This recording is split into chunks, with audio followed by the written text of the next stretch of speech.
This program contains true stories of rescues. All of the 911 calls you will hear are real. Whenever possible, the actual people involved have helped us reconstruct the events as they happened.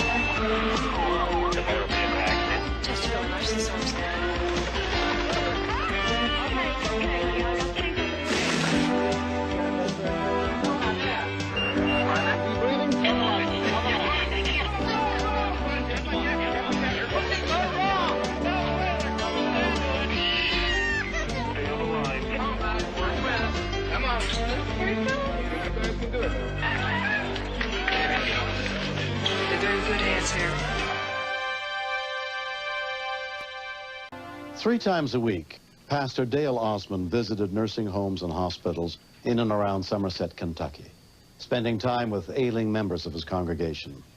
Those who live in this rural community found comfort and reassurance in his kindness. But as he headed for home on January 21st, 1992, he never once imagined that he would be the one reaching out for help.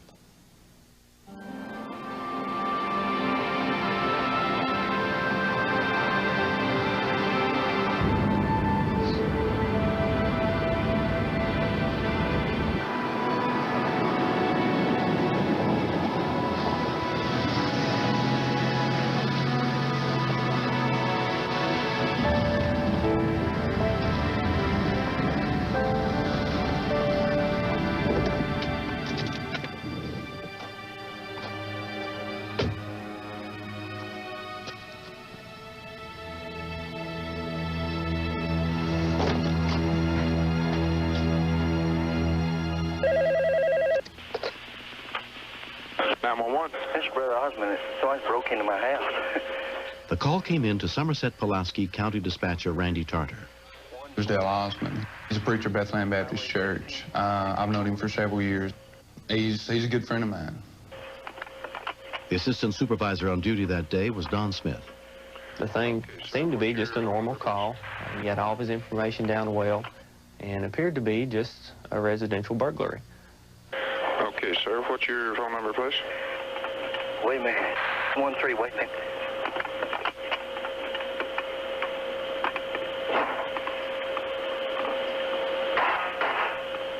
And I could tell it was gunshots. No other sounds like a gunshot.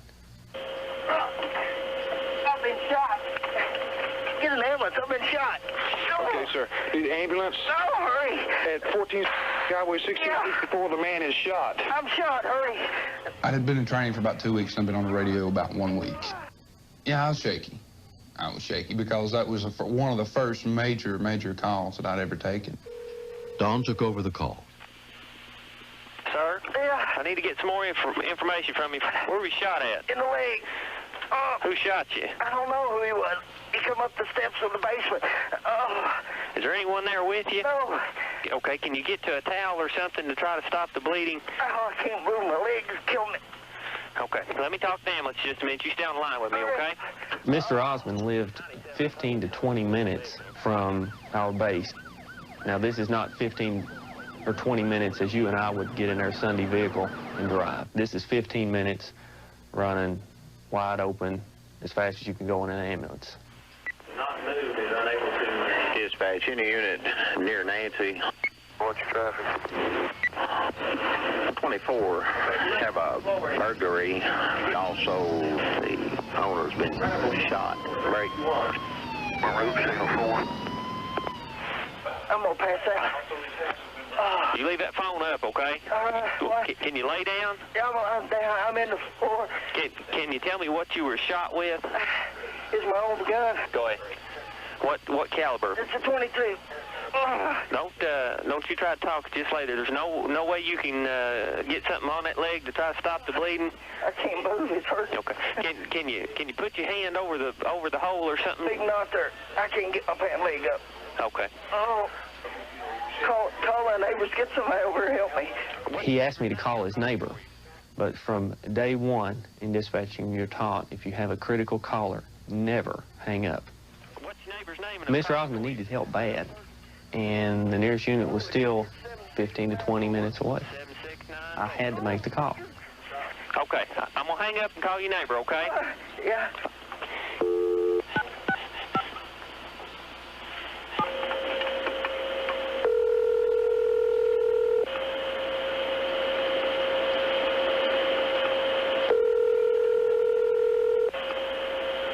I never made connection with his neighbor. When I tried to call Mr. Osmond back, the line was busy. The scariest moment was when I couldn't make contact with Mr. Osmond. I called, and it was busy. By the third call, getting a busy signal, I was beginning to get pretty panicked myself. 97, your scene is unsecure. Your scene is unsecure.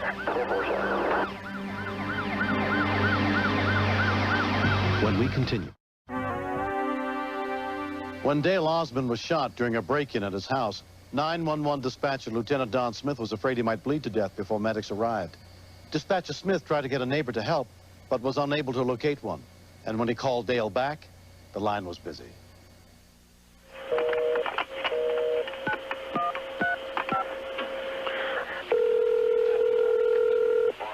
White guy, black guy.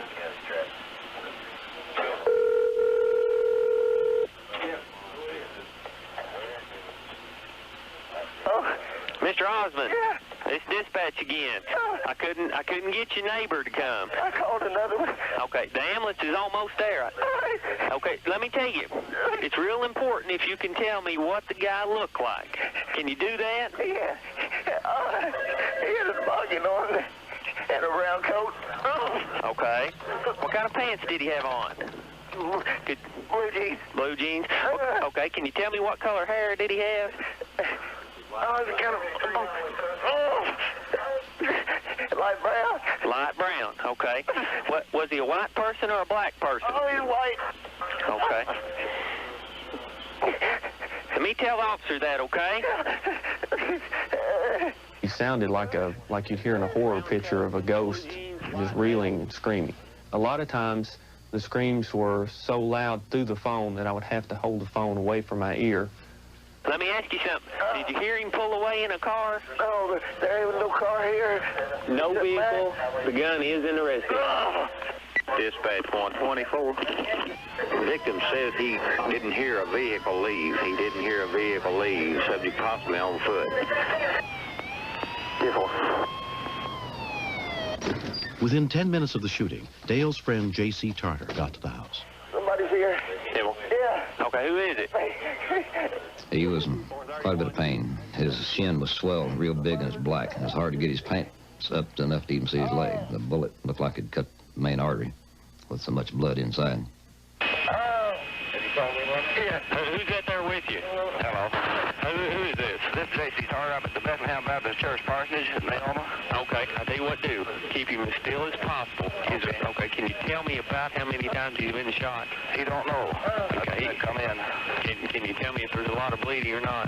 No, it doesn't seem to be that much. Okay. They're quite a bit of pain. They got a good accelerator. Need to use it. 431? Yeah, okay. Here they are. Okay, who is it? Here they are. Sheriff's Deputy William Ryan assessed the victim as soon as he got to the scene. He was in a lot of pain. His left leg had really swollen a lot. I felt like that it must have hit a big artery because it was real blue and swollen 3 times as big as it should have been. I didn't know if he's going to make it or not. Paramedic Mark Perkins and his partner arrived within 25 minutes. The first thing I noticed when I got out of the ambulance, I could hear the patient screaming, and we were about halfway down the driveway from the house. They'll be right here. Come on in, guys. It's secure. Oh, dude! 22 caliber weapon is one of the most dangerous handguns. It's a low velocity weapon. A 9mm will go through the human body while a 22 will stay in the human body and bounce around. So I've got to worry about the bleeding of the patient, the bones, and just how much damage this thing has done. I was concerned about the limb, but not as concerned as I was about the whole life. The leg would be a bonus if we could save it, but we needed to save him. Because the nearest major trauma center was more than 80 miles away in Lexington, Dale was taken to the local hospital. At Lake Cumberland Regional Hospital, he was examined by a team of doctors, including surgeons Keith Sinclair and Don Brown. It was almost as if the bullet had eyes to go to the worst part, because he hit the artery right where it branches off in 3 places. Mr. Osmond, I'm Dr. Sinclair. I'm one of the general surgeons here. From a single shot like that, I don't think it could have done any more damage. There really wasn't anything which he hadn't broken. The bullet had tumbled. It had taken out the artery supplying the lower leg, the nerve supplying the sensation to the foot, and one of the bones. I've seen patients like Dale with injuries to lower extremities not only lose their legs from such injuries, but also die. As Dale was rushed into surgery, his wife Brenda was left to cope with the uncertainty. Thanks a lot. A couple of my friends, you know, we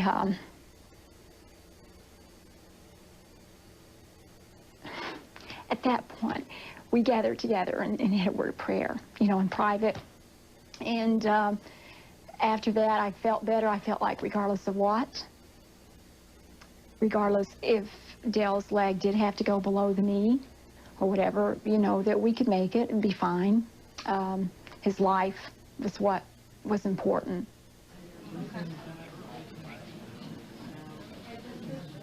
After the surgery, I think we had a Baptist convention out in the waiting room. There was dozens of people out there. With all the local Baptist congregation outside, we felt our futures would have been sealed in hell if we'd failed, that's for sure.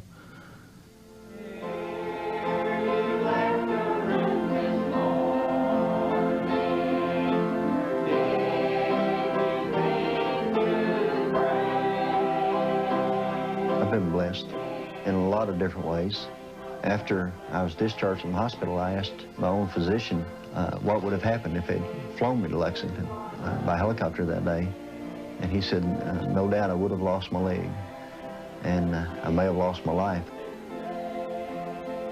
So I was really thankful to the Lord, really, just to be alive and to be able to still carry out what God had called me to do. 5 days after I was released from the hospital, I performed the wedding of my son and my youngest daughter in a double wedding ceremony.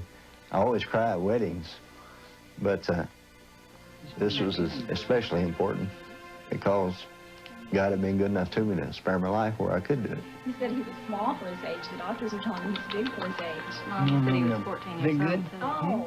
If anyone comes home and finds that their home has been burglarized, they should not go in the residence. They should go to a neighbor's house or to a friend's house and summons for help. I always thought if someone was in my home that it wouldn't be any problem for me to shoot them. But I found out I couldn't shoot another human being. I made a mistake. I made 2 mistakes. Number 1, I picked up my own weapon. Number 2 is I should not have entered the house to begin with. The young suspect was subsequently arrested and found guilty of burglary and assault, but in response to Dale's request, was only sentenced to 5 years probation. Ever since I've been a pastor, I've been trying to help people. I did not think prison would help this young man. Do we follow the golden rule? Do we follow the Word of God? Are we willing to forgive people when they do wrong? I can live with what's been done to me, and I'll make it. I just feel sorry for him. If I tell a lie, it not only affects me, it affects my wife and it affects my children. He's enjoying life. Anything that he can possibly do, he does. He really does. He's not one to sit down and quit. Dale's always been on the move, and this has just simply slowed him down a little bit.